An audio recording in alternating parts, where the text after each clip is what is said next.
மக்கள் மருந்தகம் இந்த திட்டம் இந்த இது வந்து நிறைய பேர்த்துக்கு தெரிஞ்சிருக்கும், சில பேர்த்துக்கு தெரிஞ்சிருக்காது. மக்கள் மருந்தகம் வந்து அந்த திட்டம் வந்து ஒரு அற்புதமான ஒரு திட்டம்.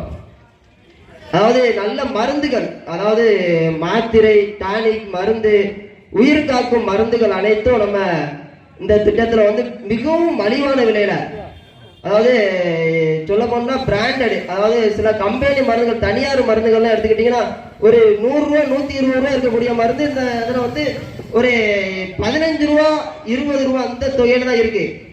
இந்த திட்டம் வந்து ஏழை எளியோர்கள், அதாவது கஷ்டப்படுத சில நோய்வாய்ப்பட்டு, அதாவது இந்த சுகர் மாத்திரை, கொலஸ்ட்ரால் மாத்திரை, அது போக அதாவது இதெல்லாம் தொடர்ந்து எடுத்துக்கிட்டு இருக்கக்கூடிய ஒரு அந்த மாதிரி தொடர்ந்து எடுக்கக்கூடிய ஒரு வியாதியா இருக்கும். அவங்களுக்கு பூராமே இது வந்து ஒரு நல்ல ஒரு அவங்களுக்கு ஒரு பொருளாதாரத்தை மிச்சப்படுத்தும். அது போக அவங்க குணமாகும். அதாவது இந்த இதுல வந்து தரம் வந்து அதே தரம் தான் இருக்கு. அவ்வளவு மலிவு விலையில நேரடியாக நம்ம பாரத பிரதமர் அவர்கள் வந்து இந்த திட்டத்தை நமக்கு கொடுத்துருக்காங்க.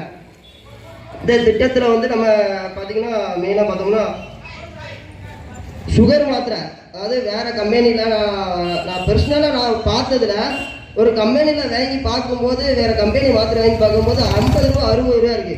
அதே மாத்திரை நம்ம மக்கள் மருந்தகத்துல பாத்தீங்கன்னா 10 ரூபா 9 ரூபா அந்த ரேட்டு தான். அது போல பிரஷர் மாத்திரை வந்து 100 ரூபா 120 ரூபா ஒரு கம்பெனியை பொறுத்து மாறுபடுது. அதுவுமே நம்ம மக்கள் மருந்தகத்துல 15 ரூபா தான். அது போக சானிடரி நாப்கின்ஸ், அதுவுமே நம்ம மற்ற பக்கம் ரேட் எல்லாமே ஒரு 30 ரூபா 40 ரூபா 50 ரூபா, இங்க வந்து 10 ரூபா தான் நாப்கின்ஸ் எல்லாமே.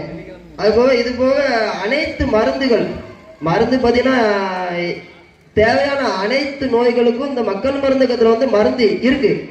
அதை வந்து நம்ம சுரண்டையில பார்த்தீங்கன்னா 2 கடை இருக்கு. நம்ம சுரண்டையிலாமா அந்த 2 கடையிலுமே நம்ம தேவைக்கு தகுந்த மாதிரி மருந்துகள், எல்லா மருந்தும் இருக்கு. தேவைக்கு நம்ம எவ்வளவு வேணாலும் நம்ம தேவையை பொறுத்து வாங்கிக்கலாம், அந்த அளவுக்கு மருந்துகள் இருக்கு. மருந்து இல்லை இங்க ஒரு பேச்சுக்கே இடம் இல்லை. ஆமா, இவங்க வந்து முதல்வரின் மருந்தகம் ஒன்று கொண்டு வந்தாங்க. அதுல போய் ஒரு மருந்து கேட்டோம்னா மருந்து இல்லை, ஒன்றும் இல்லை. நான் ஒரு நாள் போய் ஒரு மருந்து வாங்க போனேன், அந்த கடையில போய் எப்படி இருக்குன்னு பார்ப்போம்ட்டு அங்க போய் ஒரு மருந்து கேட்டேன், இந்த மருந்து இல்லைன்னுட்டாங்க. சரி ரைட்டு அப்படின்ட்டு வந்தாச்சு. இன்னொரு அண்ணாச்சிட்ட கேட்டு பார்க்க அவங்களும் எத்தான் சொல்லுவாங்க, அந்த கடைக்கு போனா எப்போ போனாலும் மருந்து இருக்காது, வேற எதுக்கியா கடை நடத்துங்க, எதுக்கியா. நம்ம பிரதமர் வந்து மக்கள் மருந்தகம் சொல்லி மக்களுக்காக கொண்டு வந்தார். இந்த திட்டத்தை கொண்டு வந்து சிறப்பா செயல்பட்டுக்கிட்டு இருக்கிறது.